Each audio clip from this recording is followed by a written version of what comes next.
रायजो राजा नोंथांमोन बयखौबो आंनि इउटुब चेनेलाव आरो फेसबुक पेजावहाय बरायहरनाय जाबाय।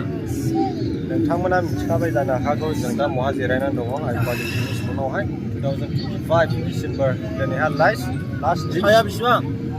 डिसेम्बर 31 दिनैहाय 12 मास आंनिफ्राय बयनिसिमबो रोजा रोजा हामलायनाय थाबाय आरो बेजों लोगोसे आं नोंथांमोननो देखायगोन जाहैबाय नायनो हागोन बेयावहाय जोंनिनो नै बयबो मिथिखानाय साइकेल राइडनाव बेरायग्रा बयबो मिथिखागौ नै दिनैहाय जोंनि आइफवालि पिकनिक स्पटआव दंफैयो। आइफवालि पिकनिक स्पटआव फैनानै माबायदि मोनदों ब्र? मा बुङो आरोना जोबोद मोजां माने first time experience first time माने बेफोरबायदि पिकनिक स्पट आं माने बिटिआरआव जाफेराखैमोन आरोना माने थांनाय बोसोरावबो माने ओरैनोथ' बाहेरावसो थाखायो नालाय बांसिनानो फार्स्ट टाइम आरोना जोबोद मोजाङानो। आच्छा बेनिफ्राय दङ मोनसे नोंथांनि भिडिअ'आथ' फैबाय थायोमोन दङ मोनसेयाव बन्द' जादों नालाय मानि जाहोनाव बिदि जाया? माने आङो साइकेल राइडा जोबाखै नालाय नर्थ इस्ट दंबावो नालाय माने स्टार्ट खालामथ'वाखै आरोना गोबां फाइनान्सियेलि प्रब्लेम जानानै दंमोन आरो हेल्थनिबो प्रब्लेम जानानै दंना बेनिखायनो आं ओंखारथ'वाखैमोन दा लासैनो ओंखारफिनसिगोन आरोना। आच्छा एबाराव नुलांबाय थासिगोन ने? नुलांबाय थासिगोन। अके बयबो मिथिखागौ अल इन्डिया गिदिंग्रा होननानै दा लास्ट नर्थ इस्टआ आग्लायनानै दंबावो जाहैबाय ने? 20 स्टेटआ कमप्लिट जाबाय दा आरो दंबावो 8 स्टेट दंबावो। आच्छा अके गोजोननाय थाबाय। बेजों लोगोसे जोंनिनो नै ओरैहाय राजस्थान ब्लग माबायदि मोनदों दिनैहाय लास्ट गोजाम बोसोर होनांगौ नामा ने बेखौ? गोजाम बोसोर बिदाय लानोसै आं गोजोननाय मोनदों मानो होनब्ला 2025 जोबसियाव लास्ट एन्डिंआव आङो आंनि आंगो लोगोफोरखौ लोगो मोनदों बिनि थाखाय गोसोआ एसेब्लाबो गोजोननाय मोनदों। ओरैहाय नुखाबाय राजिमोनखौ बिटुएन ब्रादारमोन एसके बडलमोन सामफुं बसमोन आरो फंबायफोरखौ लोगो मोननानै एकदमबारे गोसोखौ गोजोननाय मोनदों आरोखि। ओमफ्राय बेजों लोगोसे बिदिनो नायफैबाय आइफवालि पिकनिक स्पटखौहाय माने मोजां डिसिप्लिनै आब्रुथियै मोजाङैनो जादों। दस्राफ्राव थाङोब्ला एकदम लोंला जाला आङो नुयो खिन्थु बेयाव एफाग्राब लोंला जालाखौ आङो नुवाखै आरोखि। आच्छा मोजाङै नुदों ना? बेनिफ्राय जोंना माबायदि मोनदों दिनैहाय? मोजां ने? दा जों बिदाय लानोसै नेचारेल जायगा साउन्ड पलुसन गैया बै बेरायनाय जाफै ओरैबायदि मोजां बिदाय लानोसै जोङो सबसे बरिया। होमब्ला जोंनि फंबाया थांसिगोन नै मोजाङै थांला जाबाय दे लोगो मोनलायगोन दे दान्दिसेनि थाखायल' दे सुरु दिनैहाय आइफवालि पिकनिक स्पटआवहाय फैफिनबावबाय आङो मानो होनोब्ला बिराद मोजां जायगाया बयबो फै खेबसेब्लाबो नायफै बेरायफै आङो सबसे बेस्ट मोनो आरोखि बेखौनो मानो होनना बुङोब्ला सारिगिदिं जेरैबो बैग्रि साया गोजा दै लोंनायनि थाखायबो प्रब्लेम नङा सारिगिदिं दंखल बानायनानै होदों थिं बायदिसिना टटेलि मोजां बानायनानै होदों कमिटिनि मानसिफ्रा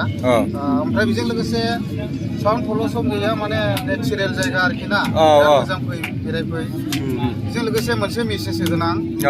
2025आथ' दिनैहाय 31 थारिख लास्ट जाहैबाय जों होनायसिगोन दा मोनानि 12थावनो गाबोनहाय जों वेलकाम खालामगोन 2026नि गोदान बोसोरखौ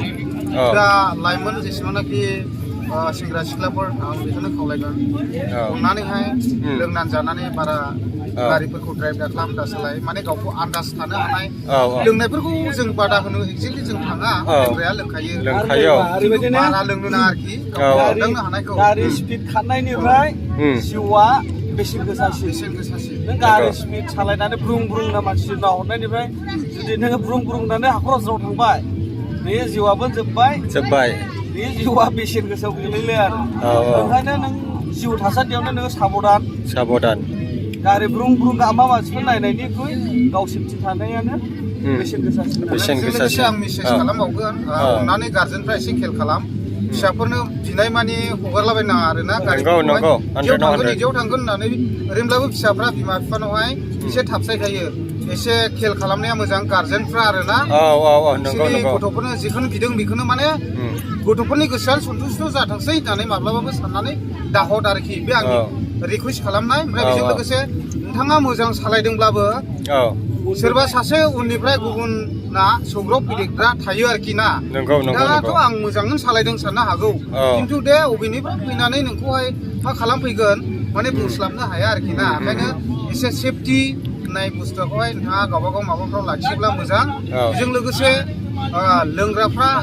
लोंनायखौ आं बादा होनो थाङा खिन्थु अननानैहाय गावखौहाय जिसिमावहाय माने गावखौहाय माबा खालामनो हागोन बिसिमल' माबा खालामनानैहाय बाहायोब्ला मोजां आरोखि आं बिदिनो ब्रादारनि चेनेलनि गेजेरजोंहाय जास्ट माने बुंबाय आरोखि अके गोजोननाय थाबाय जोंनि बयबो मिथिखानाय जोंनि एसके बियो बुंखाबाय नै बिमा बिफाखौबो खबरदार बेनिफ्राय जाय जाया बाइक लाना बेरायदोंना बिसोरनि थाखायबो खबरदार माने खेबसेनो मानसिया जिउआ गोमायोब्ला बिराद दुखुनांथावना सेकेन्ड टाइम मोनफिना माने जोनोम साना खेबसेल' थैनायाबो खेबसेल' गासिबो खेबसेल'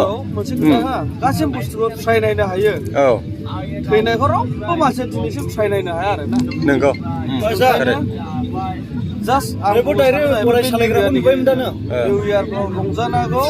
साहा जोबथानायाव फैदो जानांगौ लोंनांगौ खिन्थु लिमिट आरो मा जायगायावहाय बबे जायगायावहाय माबायदि जेनेबा बेफोर एरियायावबो होनना बुंदों 40 स्पिड 40 किलोमिटार पार आवार लिमिट आरोखि ना स्पिडआखौहाय 40 नि एबा सालायनो नाङा 40आबो बेयावहाय दा बर्थमान बारा जाबावो दा बेफोरबायदि जनावहाय 30 to 20 नि गेजेराव जानांगौ आरो लिमिटआ ओमफ्राय माखासेखौ गावबागाव कन्ट्रल खालामनो नाजादों गारिया ब्रुं ब्रुं माबा गाबनायखौ इन्ट्रेस्ट लानायनिफ्राय जेबो लाब गैया नों बुं बुं रां बांखौ नांगौब्ला न'आवनो नोङो साबाय था मोजां मोनोब्ला आरो नंगौ बाहेरायाव साफैनायनिफ्राय बेयावहाय रिस्किसो बाराब्ला सिफुंफोरा लावथिबो गोग्लैनो हागौ बेफोरबायदि माबा जायोब्ला बेबायदिनो सोरजोंबा बखिजानाय सोरजोंबा रायजानायनिफ्राय सोरजोंबा बाख्नायजानाया बयनिफ्रायबो देरसिन नों साब्राबाय थागोन नोंखौ रायजो राजाफ्रा बा मानसिफ्रा गाज्रि मोनगोन नङा हनै बेबायदि आखल होननानैहाय दा ओंखायनो नों सिम्पोलै आरामै लाबोनानै दोनफै रायजो राजाजोंहाय बा मानसिफोरजोंहाय बयजोंबो मोजाङै हनै बेफोरबायदि बाख्नायजा आरोखि बयनिफ्राय देरसिन दानि जुगावहाय गारि बुंब्रुं माब्रा सानायखौ रावबो मोजां मोनो साब्रैसो होननानै दानि जुगाव मानो होनना बुङोब्ला बे जायफ्रा बुंब्रुं बाब्रां गारि सादों बिसोरो गाव निजा खामायनानै बायनाय नोंथां मालाबाबो बेफोरखौ साब्रैसो होननानै आरो दङला गाव निजा बायनानै बाइक सालाय नोङो बुलेट सालायनाङा एमटि सालायनाङा नोङो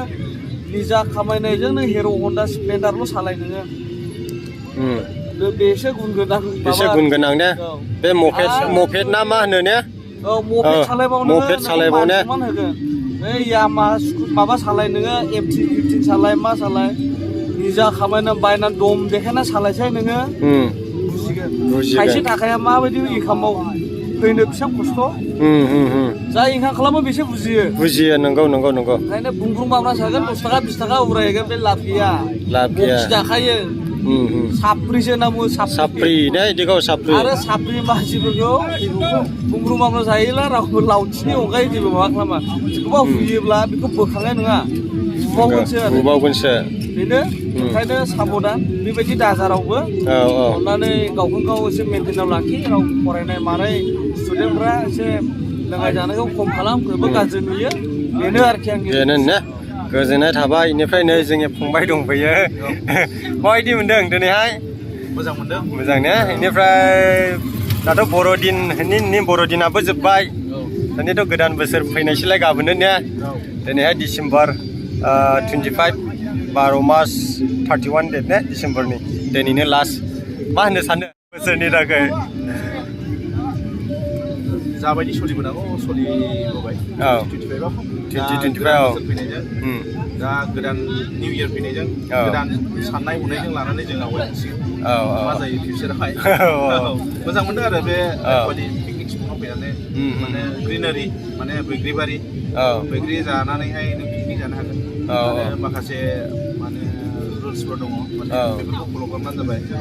गारि सालायनाय मा सालायनाय गासिबो लिमिट दंमोन ओमफ्राय माखासे जौ लोंलाबायनानै सालायनाय मानाय माने प्रहिबिटेड आरोना बिदिया बन्द' दा सोरबाफोर बिदिबा लोंला जाला फैब्लाबो बिदिनो एक्सट्रा गारि ड्राइभार लानानै फैदो बाइकबाबो बेबायदि आरोना माने माखासे बेनारफोर होनानै दोननाय नुदों आङो